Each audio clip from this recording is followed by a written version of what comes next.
Sir, ನೀವು 5 star, 4 star, 3 star, 2 star, 1 star ಮತ್ತು ಸ್ಟಾರೇ ಇಲ್ದಿರೋ ಫುಟ್ಪಾತ್ ವ್ಯಾಪಾರಿಗಳು ಗೊತ್ತಾಯ್ತಲ್ವಾ? ಎಲ್ಲ ಕಡೆ ಇವತ್ತು ಕಲಬೆರಕೆ ಇದೆ. ಆಯಿತಾ? ಶ್ರೀಮಂತರು ಹೋಗ್ತಾರೆ 5 ಸ್ಟಾರ್ ಹೋಟ್ಲಿಗೆ, ದುಡ್ಡಿದೆ ಅಂತ. ಈಗ ಅವ್ರಿಗೂ ಗೊತ್ತಾಗಿದೆ ಪಾಯ್ಸನ್ ತಿಂತಾಯಿದ್ದೀವಿ ಅಂತ. ಈ 5 ಸ್ಟಾರ್ ಹೋಟ್ಲ್ ಮೇಲೆ ರೈಡ್ ಮಾಡ್ತಾ ಇರೋದು ಆ್ಯಕ್ಚುಲ್ ಆಗಿ ಈ ಸರ್ಕಾರಕ್ಕೆ ಸನ್ಮಾನ್ಯ ಡಿ ಕೆ ಶಿವಕುಮಾರ್ ಅವರ ನೇತೃತ್ವದಲ್ಲಿ ನಡೀತಾ ಇಲ್ಲ ಸರ್ಕಾರ.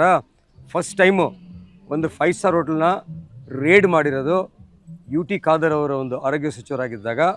80 ವರ್ಷದಲ್ಲಿ 5 ಸ್ಟಾರ್ ಹೋಟೆಲ್ ಮುಟ್ಟೋಕ್ಕೆ ಯಾರಿಗೂ ತಾಕತ್ತಿರಲಿಲ್ಲ. ಆ ತಾಕತ್ತು ಒಬ್ಬರಿಗೆ ಮಾತ್ರ ಇದ್ದಿದ್ದು, ಬಂಡೆಗೆ, ಶಿವಕುಮಾರ್ ಅವರಿಗೆ ಮತ್ತು ಖಾದರ್ ಅವ್ರಿಗೆ. ಬರೀ 5 ಸ್ಟಾರ್ ಅಲ್ಲ, ಇವತ್ತು ನಾವು ಹೇಳೋದೇನೆಂದರೆ ಇಂಗ್ಲೀಷಲ್ಲಿ ಕಂಟ್ಯಾಮಿನೇಟೆಡ್ ಪ್ಲ್ಯಾನೆಟ್ ಅಂತ. ಅಂದರೆ ಈ ಭೂಮಿನೇ ಕಂಟ್ಯಾಮಿನೇಷನ್ನು. ನೀರು ಪೊಲ್ಯೂಷನ್ನು. ನಮ್ಮ ಜಿಲ್ಲೆಗೆ ಯಾವುದೋ ಕಚಡ ನೀರು ಬಂದಿದೆ ಅಂತ ನಮ್ಮ ತಾಲೂಕಿಗೆ ಹೇಳ್ತಾ ಇದ್ದಾರೆ. ಎರಡನೇದು ಗಾಳಿ ಪೊಲ್ಯೂಷನ್ನು. IAS ಟೆಸ್ಟ್ ಮಾಡಿದ್ದಾರೆ, ಬ್ಯಾಂಗ್ಳೂರು ಸುತ್ತಮುತ್ತ ಇರುವ ಎಲ್ಲ ತರಕಾರಿಗಳಲ್ಲೂ ಮೆಟಲಿಕ್ ಪಾಯ್ಸನ್ಸ್ ಇದೆ ಅಂತ. ಹಾಗಾಗಿ ಜನರು ಆರೋಗ್ಯ ತುಂಬ ಕೆಡ್ತಾ ಇದೆ ಇವತ್ತು.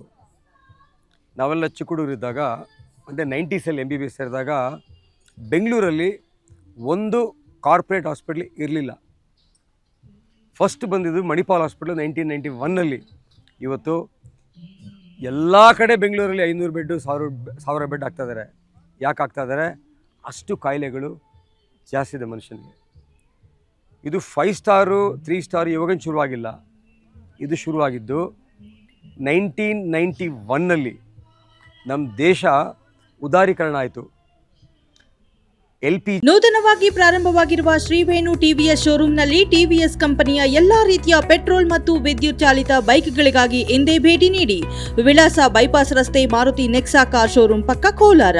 ಹೆಚ್ಚಿನ ಮಾಹಿತಿಗಾಗಿ ಸಂಪರ್ಕಿಸಿ 9986833899 ಅಥವಾ 9986933299. ಜಿ ಅಂತ liberalisation, privatisation, globalisation. PV Narasimha Rao ಅವರು ಪ್ರಧಾನಿ ಆಗಿದ್ದಾಗ, ಎಕಾನಮಿ ಓಪನ್ ಮಾಡಿದಾಗ, IT-BT ಕಂಪನಿಗಳ ಜೊತೆಗೆ ನಮ್ಮ ದೇಶಕ್ಕೆ ಪಿಜ್ಜಾ ಬಂತು, ಬರ್ಗರ್ ಬಂತು, ಮ್ಯಾಕ್ಡೊನಾಲ್ಡ್ಸ್ ಬಂತು, ಫ್ರೈ ಬಂತು, ಫ್ರೆಂಚ್ ಫ್ರೈ ಬಂತು, ಏನೇನು ಬೇಡೋ ಅದೆಲ್ಲ ಬಂತು. ಫಸ್ಟ್ ಊಟ ಕೊಟ್ರಾ, ಚೆನ್ನಾಗಿ ತಿನ್ಸಿದ್ರಾ. ಈಗ ಫಾರಿನರ್ಸು, ಪ್ರೈವೇಟ್ ಇಕ್ವಿಟಿಯವರು ಹಾಸ್ಪಿಟ್ಲ್ ಮೇಲೆ ದುಡ್ಡು ಹಾಕಿ ರೋಗ ಬಂದು ಹಾಸ್ಪಿಟ್ಲಿಗೆ ಹೋಗ್ತಾರೆ, ಲಾಭ ಮಾಡ್ಕೊಂಡು ಹೋಗ್ತಾಯಿದ್ದಾರೆ. ತಿನ್ನೋದು ಮಾರಿ ಲಾಭ ಮಾಡ್ಕೊಂಡ್ರು.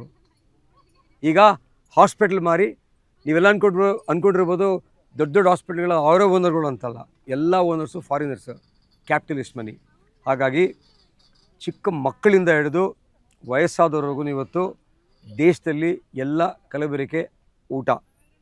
ಎರಡನೇದು, ನಾನು ಹೋದ ವಾರ ನಮ್ಮ ಹಳ್ಳಿಗೆ ಬಂದಿದ್ದೆ. ನಮ್ಮ ಹಳ್ಳಿ ಮುಂದೆ ಒಂದು ಮನೆ ಇದೆ.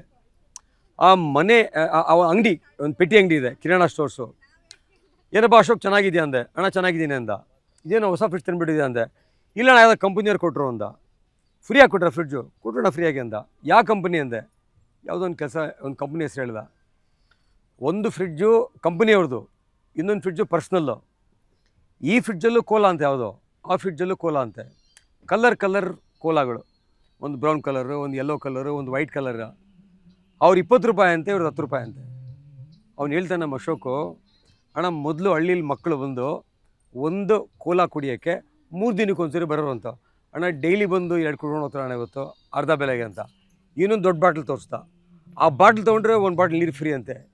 ಇಂಥ ಕೋಲಾಗಳನ್ನ ಇವತ್ತು ನಮ್ಮ ಹಳ್ಳಿ ಮಕ್ಕಳ ಮೇಲೆ, ನಮ್ಮ ಹಳ್ಳಿ ಕಡೆ ನೀವು ಬರೀ ಯಾವುದೋ ಪಾಯ್ಸನ್ ನೀರು ಬಿಟ್ಟರು ಕೋಲಾರ ಜಿಲ್ಲೆಗೆ ಅಂತೀರಾ. ಇಡೀ ದೇಶಕ್ಕೆ ಇವತ್ತು ಮಕ್ಕಳಿಗೆ ಆ ಶುಗರ್ ಹಾಕಿರೋವಂಥ ಕೆಮಿಕಲ್ ಕೋಲಾಸ್ ಕುಡಿಸಿ ಅವ್ರ ಆರೋಗ್ಯ ಹಾಳಾಗುತ್ತೆ. ಮತ್ತು ಒಂದು ಕೆಟ್ಟ ಕಾಯಿಲೆ ಬರ್ತಾಯಿದೆ ಮಕ್ಕಳಿಗೆ, ಇನ್ಫ್ಲಮೇಟ್ರಿ ಬೌಲ್ ಡಿಸೀಸ್ ಅಂತ, ಅಲ್ಸರೇಟಿವ್ ಕೊಲೈಟಿಸ್ ಮತ್ತು ಕ್ರಾನ್ಸ್ ಡಿಸೀಸ್ ಅಂತ. ಈ ಕಾಯಿಲೆಗೆ ಶಾಶ್ವತವಾಗಿ ಪರಿಹಾರ ಸಿಗಲ್ಲ. ಈ ಕಾಯಿಲೆ ಇಂಜೆಕ್ಷನು 1,10,000 ಬಡವರು ಕೊಡೋಕ್ಕಾಗಲ್ಲ. ಈ ಕಾಯಿಲೆ 15, 20 ವರ್ಷ, 30 ವರ್ಷ ಮೇಲೆ ಕ್ಯಾನ್ಸರ್ ಆಗುತ್ತೆ. ಮಕ್ಕಳೆಲ್ಲ ಅಂಥ ಕೋಲಾಗಳನ್ನ ಕುಡಿದು, ನಾವು ಚಿಕ್ಕ ಮಕ್ಕಳಿದ್ದಾಗ ಊರಿಗೆ ಬರ್ತಾಯಿದ್ವಿ. ವರ್ಷದಲ್ಲಿ 2 ದಿನ ನಾನ್ ವೆಜ್, ಒಂದು ಯುಗಾದಿಗೆ, ಒಂದು ಮಾರ್ನಾಮಿಗೆ. ಇವಾಗ ಆಲ್ಟರ್ನೇಟಿವ್ ನಾನ್ ವೆಜ್ ಹಳ್ಳಿಗಳಲ್ಲಿ. ನಾನ್ ವೆಜ್ ಮಾಡದೆ ಹೋದರೆ ಪಾರ್ಸಲ್ ಕಬಾಬ್ ಮನೆಗೆ ಪ್ಲಾಸ್ಟಿಕ್ ಕವರ್ಗಳಲ್ಲಿ.